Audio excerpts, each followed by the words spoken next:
So, may dumating na parcel dito sa bahay. Buksan natin. Hindi na talaga ako kasi sobrang excited ako nito. Ito daw ay phone holder.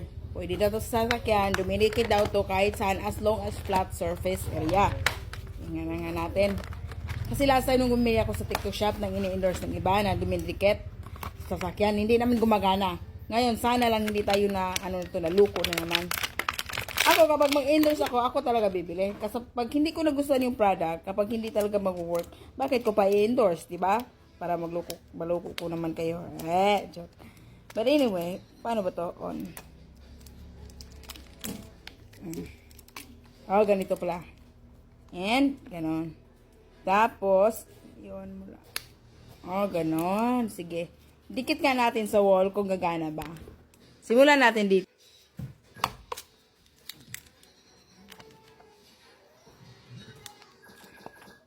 Hindi mo siya didikit.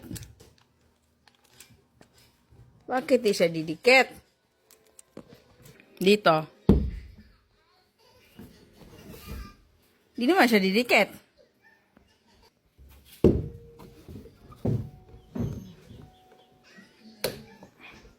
Di naman didikit. Dito.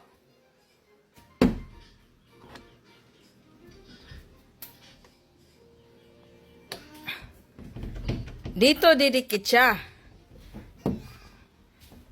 Magnetic daw to. Magnetic.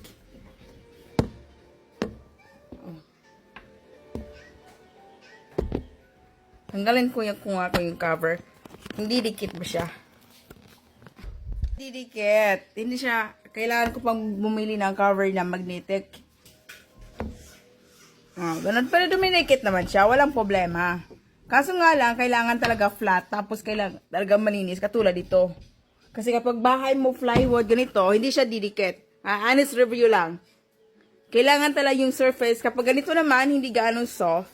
Pero, kailangan talaga siyang very soft. Tapos walang alikab. Kasi kapag meron, di talaga siya didikit. Dito lang siya dumidikit sa pinto. Oh, ayan.